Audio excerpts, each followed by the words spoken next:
Hello, I'm Gary Strunk.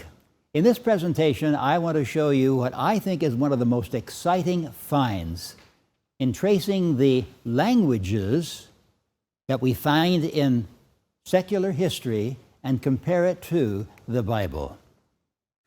For example, as I said, this is evidence for believing. I want us, as a result of these presentations, to have a great confidence in the biblical record. And these will be in the study of languages since the flood. Now notice what the Bible says, and this is a very important statement in view of what we find in secular history. Genesis 11:1. Now the whole earth had one language and one speech. Now remember, the whole earth wasn't very big at this time. We're still talking about the small area of Mesopotamia. But all that lived there had one language, one speech.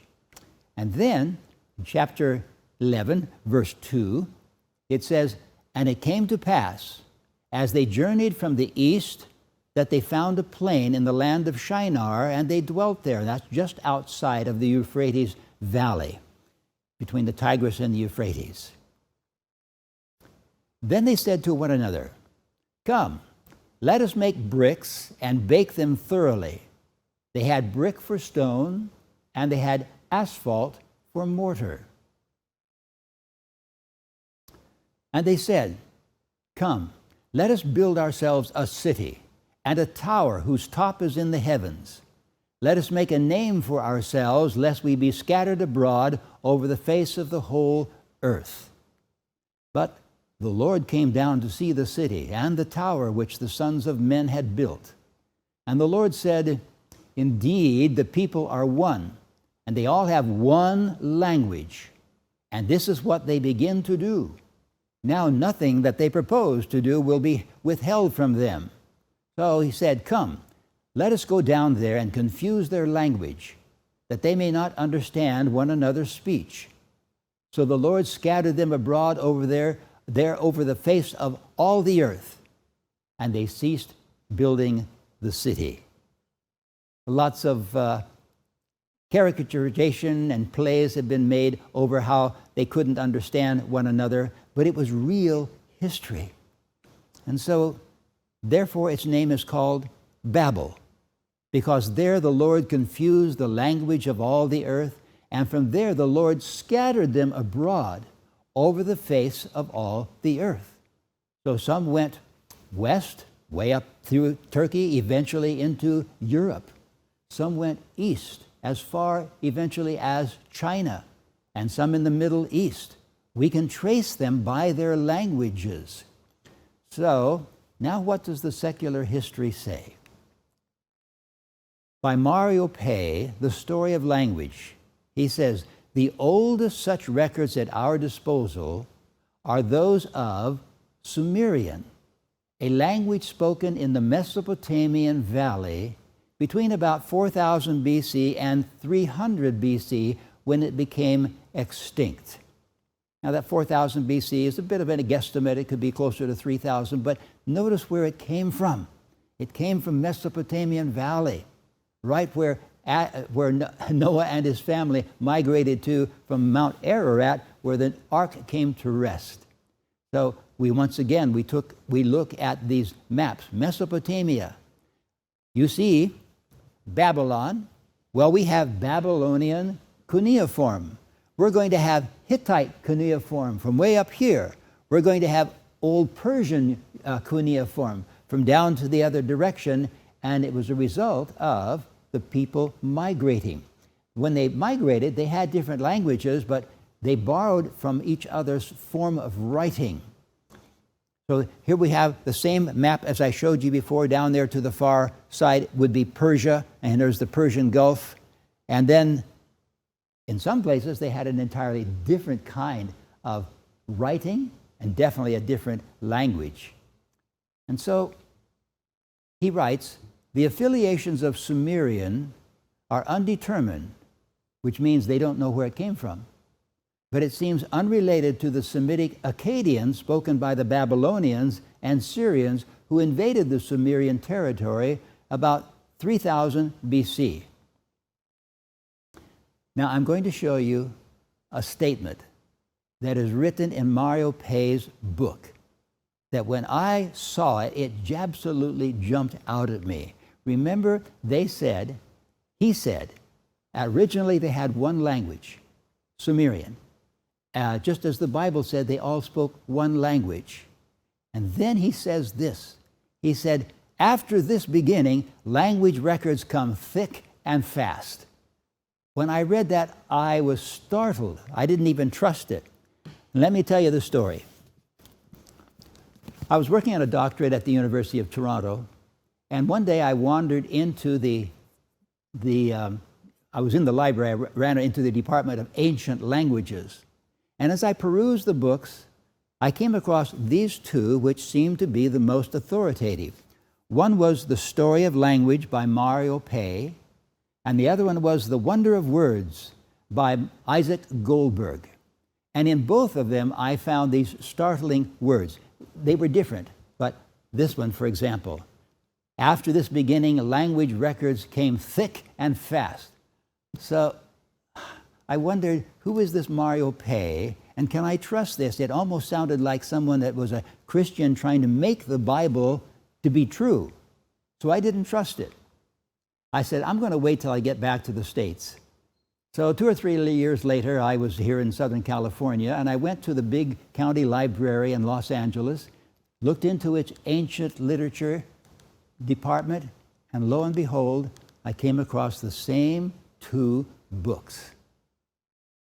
So I was impressed. Maybe it's legitimate. Then I wanted to know, who is Mario Pei? Can I trust him? Well, Mario Pei was born in Rome, Italy, and immigrated to the United States with his parents in 1908. By the time he was out of high school, he knew not only English, but his native tongue of Italian, plus Latin, Greek, and French. Over the years, he became fluent in several other languages, including Spanish, Portuguese, Russian, and German. After a while, he could speak some 30 other languages, and he was acquainted with the structure and history of 100 languages. During World War II, the Department of War hired him as a language consultant. He wrote textbooks, he wrote language courses and guidebooks to different languages. So I said, okay, I can trust this man. He knows what he's talking about. And when he says language records come thick and fast after speaking just one language, oh, that fit the Bible so perfectly. Well, that book was written, of course, back in the 1940s. And that was a long time ago. So do they still teach the same thing? Yes. This is the New Scientist in the spring of 2023. We are in the 20s. This just arrived. And I want to read just 2 or 3 parts of it. It says, where's the world's oldest language, written language? The Mesopotamian script, known as cuneiform. The story of cuneiform begins around 6,000 years ago in Mesopotamia. Again, these are wild guesses, whether it's 4,000, 5,000, 6,000. When you get that far back, the fertile region between the Tigris and Euphrates River. Well, how about that? Although these people spoke a language, Sumerian, that is completely different from any other that we know of and has long since died out. How much influence does that Sumerian and that culture have on us today? Well, the impact of Sumerian culture still ripples through our lives today, not only through our biblical stories, but in our clocks. Their sexagesimal counting system with a base of 60 is the reason why we have 60 seconds in a minute and 360 degrees in a circle. All that dates back to the history of languages that we are talking about here. That was a long article. I just read 2 or 3 snippets of it. So let's move on. Sumerian and Akkadian lived side by side for a long period. Almost contemporaneous with Akkadian are written records of ancient Egypt and China, both of which go back to almost 2000 BC. Oh, just 2000 BC? That's not very far back compared to what we understand in the average kinds of mentality and textbooks, because when I was a boy in high school, I did not like ancient history. It seemed to have no starting place. It went way back in the gray, distant past. I couldn't get my arms around it. I couldn't get my mind around it. But when I was introduced to biblical history, now I could see its beginning. Yes, with Noah and after the flood, and I'll give evidence of the flood in another presentation, but then comes the first nation that actually became an empire, a dominion, was Assyria. Now we have great plaques from Assyria in the British Museum. We know that it was real there in Nineveh. That's the place where Jonah was sent. But then a few years later it was destroyed because it repented at first and then later it did not repent. So, oh yes, timing. Egypt and China, not thousands and thousands of years ago, only 2000 BC. That's recent history. Now here's an example of Babylonian cuneiform.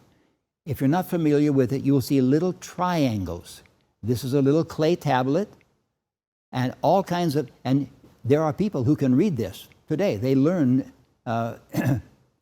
cuneiform, various types of cuneiform.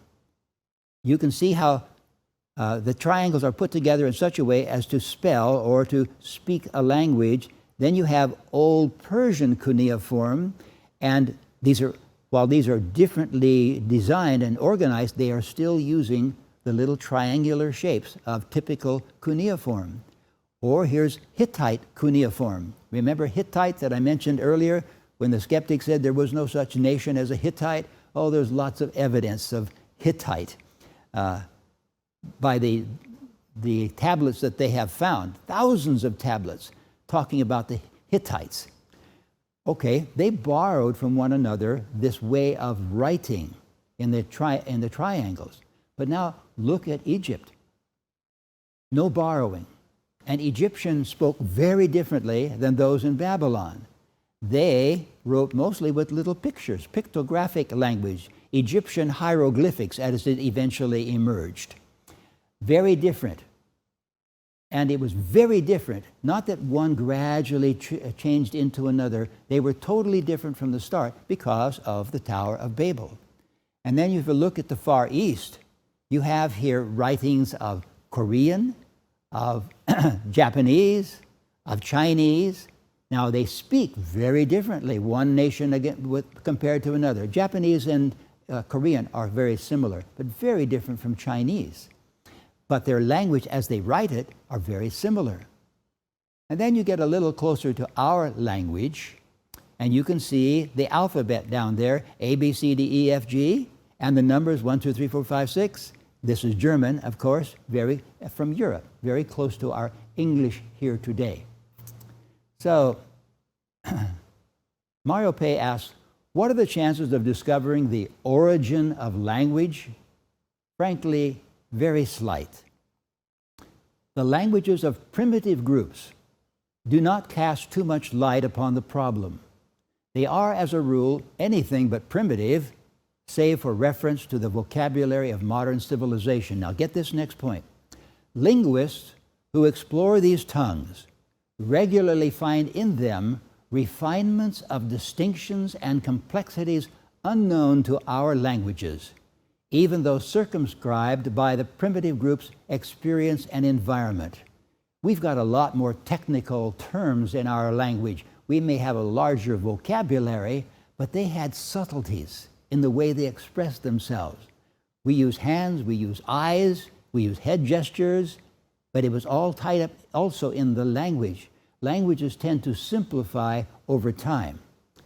The further we get from Noah's time, more we have lost in language. He says, it is estimated by scientists. Now this is an interesting statement because this says to me, okay, he's not coming from a biblical orientation. He's coming from an evolutionary background. It is estimated by scientists that some tens of thousands of years elapsed between the beginning of society and art, and probably speech, and the first appearance of writing. During these long centuries, language continued to evolve, but we unfortunately have no record of that evolution. No, of course not. And that's all an assumption, that languages continued to evolve over time, as if you're coming from an animal to an ape to a human being. No, they could speak good language well before the flood and after the flood. And then unto the Tower of Babel, now we can speak lots of different languages, but we can't understand each other. Now, from the Wonder of Words, Wonder of Words by Isaac Goldberg, he makes this interesting statement. In linguistic study, as in biological, there appears to be a missing link. Now, mind you, there is no missing link, but that's what they have come up with in the biological world. Just as we do not know a direct animal ancestor of man, so we cannot establish with unquestionable continuity a mental ancestor, one who definitely bridged the chasm between mere vocalism, howls, hunger calls, love calls, and a flexible system of communication capable of development. Animal vocalism appears today to be just where it was in the ages before history. So what he's saying here is that cows still go moo, pigs go oink oink, dogs bark, but human beings speak. And that's not an easy task if you understand languages. From a fairly recent book, from The Broken Gift by Daniel Friedman, Inspired Books, 2013, he says, language is an unique aspect of human behavior. Language has to follow a specific order and requires great coordination. People make sounds using the vocal tract, throat, and mouth. These sounds are transmitted to a listener who hears them with his ears and then processes them with his brain. Not only is special equipment required to produce sound and to hear it, but also great intelligence is required to structure the communication resulting from sounds, while maintaining full coordination with the breathing process. Chimpanzees and bonobos don't have the vocal channel that humans do, and therefore can't produce human speech sounds. They simply do not possess the intelligence required to do so. And you know, people, we don't have any transition from those animal sounds. I don't care how many thousands of years to give to them. You don't have any transition. There are animal sounds and there are human sounds with articulation. You know, I've been translated into many languages in my lecturing around the world. And what's interesting to me is I'm giving a concept of something, whether it's a hill, whether it's a body part. And they have words that say the same thing. They have the information, but they say it entirely differently, and sometimes many more words to get the thought across. So our understanding all over the world is much the same, but our language is very different.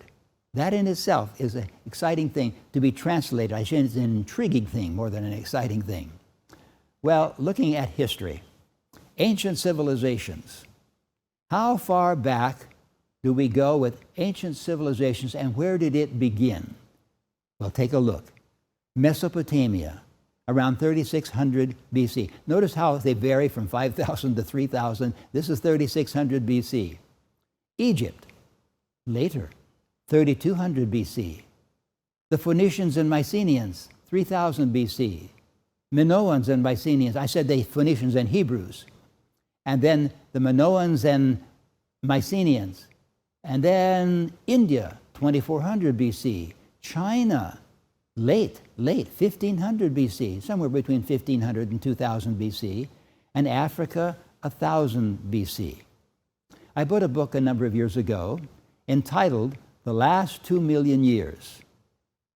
And the first 15 pages occupies nearly 2 million years because we knew nothing, because it didn't exist.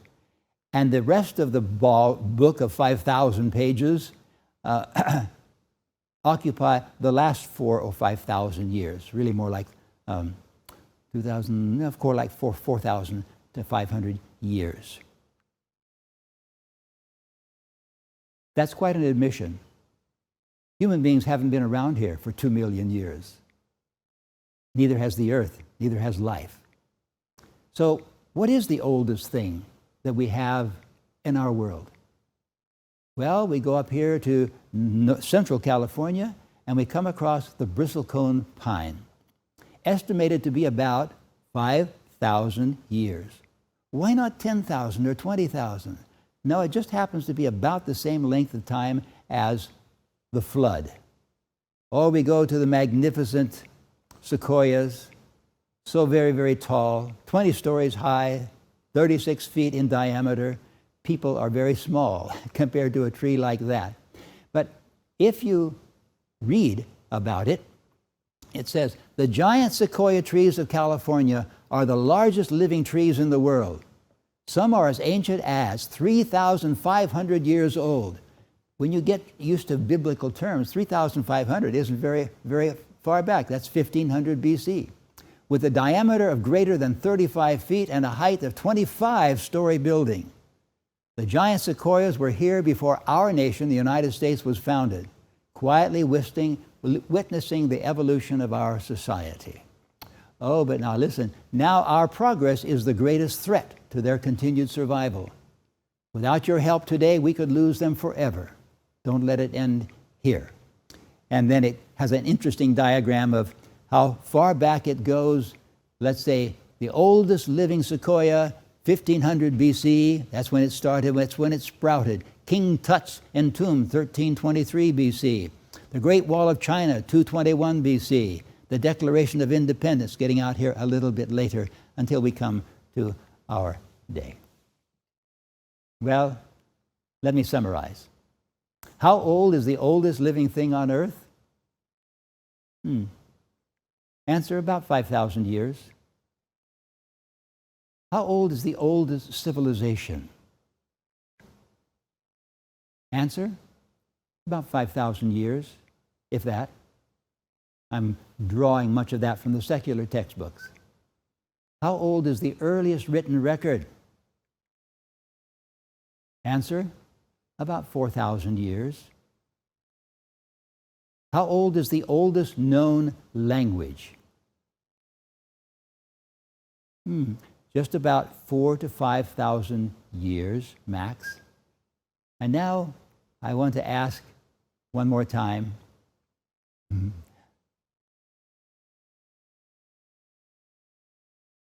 I don't want to miss this one. When did mathematics begin?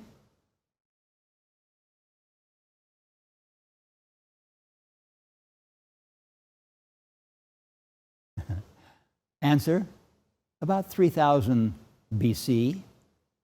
So once again, as I said in another presentation, don't tell me that human beings have been here for 50,000 years and they did not know that 2 plus 2 equals 4. No, they built according to mathematics. They had astronomy as well as astrology. You always have the false with the true. You had building. You did the same in Egypt using good triangular mathematics, more than simple addition or multiplication. No. Besides civilization, writing, language, mathematics originating in Mesopotamia, we can add agriculture, history, astronomy, and the calendar, all from Mesopotamia, just a few hundred years ago. Okay, a couple 3,000, but not 50,000, not 10,000 or 15,000. What we have seen here in the history of languages, testified by the secular press, it agrees so well with what the Bible already recorded for us. Had we never dug in the earth, had we never learned these things, we still have an accurate history in the Bible itself. And so, in 2 Timothy 3:16, All Scripture is given by inspiration of God and is profitable for teaching, for our understanding. You can have a great deal of confidence in the Bible. God has written His life there for our understanding, for our faith. These are evidences for believing.